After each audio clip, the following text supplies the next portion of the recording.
It's hot outside, but it's even hotter in Washington. Let's go see what Steve Hayes has to offer. Oh, Johnny! Come on.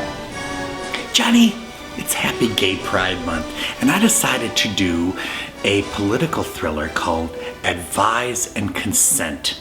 Otto Preminger's adaptation of Alan Drury's Pulitzer Prize-winning novel. Now, Alan Drury had been a New York Times correspondent in Washington during the 50s, and all the characters of this book are based on actual people. Preminger gathered an all-star cast for this and shot on location in Washington.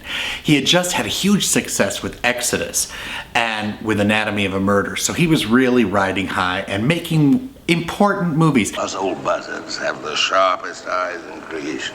Right now, I'm studying the terrain.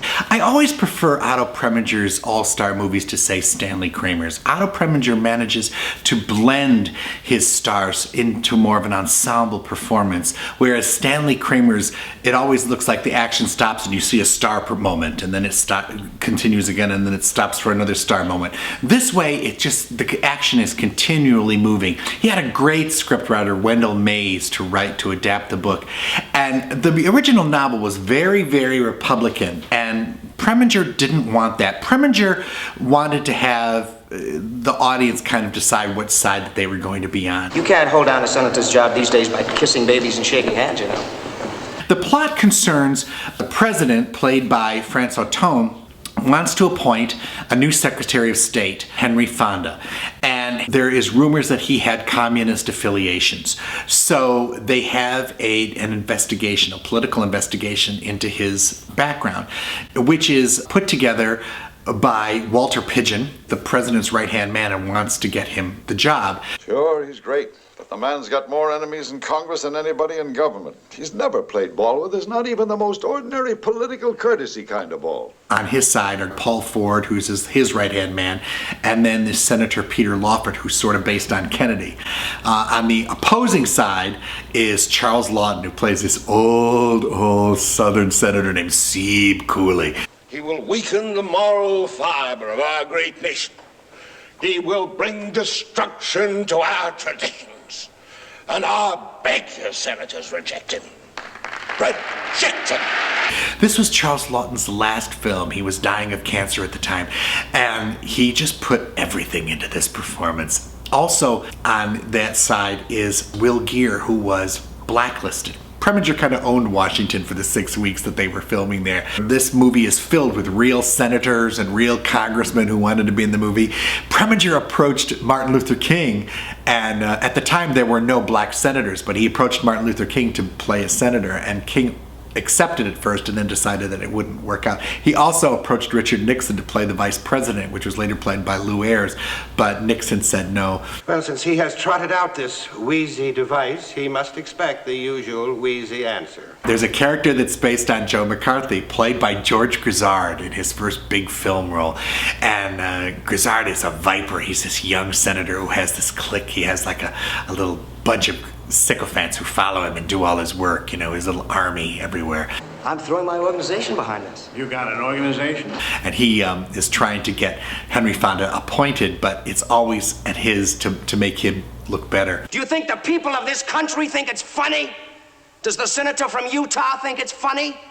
Gene Tierney is in this movie. Gene Tierney had not made a movie in 5 years. She had suffered a massive nervous breakdown. She had gone into Menninger's mental clinic and had shock treatments, and she was just getting back on the road. And because Otto Preminger adored her, from making Laura with her, Where the Sidewalk Ends, and Whiplash, he just adored her, and he coaxed her back in, and she plays the Washington hostess. She has a great love affair with Walter Pidgeon. There's a wonderful scene where it's after a party that she's thrown and he sneaks in the back way because no one's supposed to know that they're having an affair, and she says, somebody said once, a friend of mine I'm sure, that any bitch with $1 million and a big house and a good caterer could be a social success in Washington.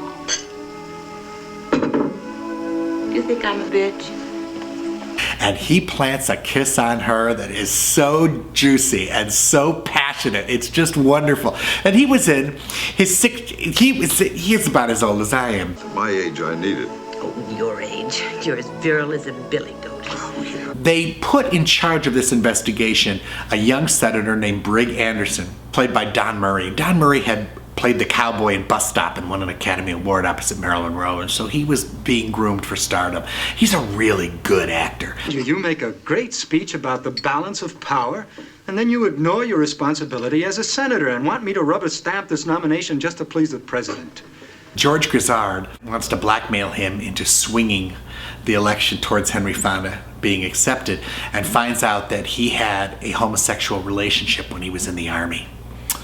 And by this time, Don Murray's character is married and has a little girl, and he lives this really kind of straight life, and he starts getting phone calls. Who was it? I don't know, a man. He said to tell you, before you go on with the Leffingwell matter, you ought to remember what happened in Hawaii.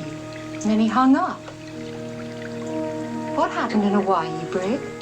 And he finally panics, and he goes to New York to find this ex-guy that he had the affair with. And it was very controversial at the time because it was the first time they ever showed a gay bar. And they went into a gay bar in New York City.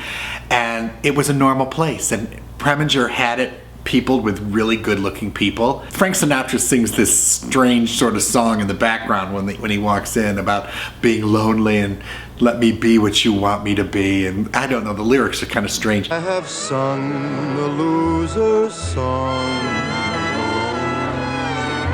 Preminger said that when Don Murray walks into this bar and he has a horrified look, he didn't want it to be a horrified look at the lifestyle, but at the fact that he was still attracted to it. And it was still very much a part of his life, and that's what scares him. Well, come on in. Don't just stand there.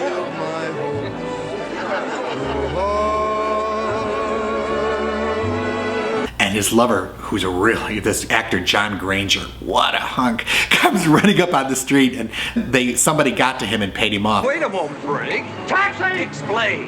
Brig, wait a moment. Taxi! Brig! And he runs to the cab and he goes, Brig, I didn't mean to. I needed money, Brig. You gotta understand.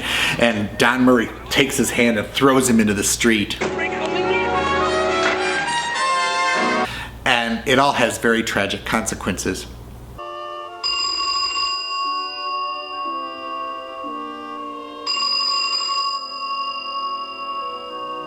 The movie's a wonderful look at Washington politics. There aren't that many movies that I watch about politics that I think, wow, this is really how it was done. But this is definitely how it was done back then. They had all sorts of advisors saying, well, they wouldn't be doing this way, they'd do it this way. They shot the actual Senate scenes on the old set for Mr. Smith Goes to Washington back at Columbia. It has just the ring of truth. You watch these actors having the best parts that these guys have had in years. Walter Pidgeon just steps up to the plate. He's so good in this movie. You're one of the great presidents, Russ. Well, if you think so, that's almost as good as history. I love the morality of this movie. The fact that when people do nasty things to people, it isn't all right. And it isn't necessarily backed up. And then not all politicians are crooks. Not all of them are on the right path, but they're not all crooks. Son, this is a Washington, D.C. kind of lie. That's when the other person knows you're lying and also knows you know he knows. And people were still sort of polite. There was a decorum about things. You attacked people, but if you got out of line, you were put in your place. And I sort of liked that. I dare say that even one so young and green as the junior senator from Rhode Island would have chosen another man, wouldn't you, Senator Truth? The senator assumes an infallibility of knowledge, which denotes a closed mind and an aged crust of prejudice. Who ate who? Mr. President. I think you are going to love Henry Fonda, Charles Laughton, Walter Pidgeon, Burgess Meredith, French Attone, Gene Tierney, George Grizzard, Don Murray in Otto Preminger's Advise and Consent. Let's all go to the... Why don't you come over to my house? And invited him over and gave him tips on acting for the rest of the time. I know, my imitations always look like Alfred Hitchcock, and sooner or later they always become Susan Haywood. The popcorn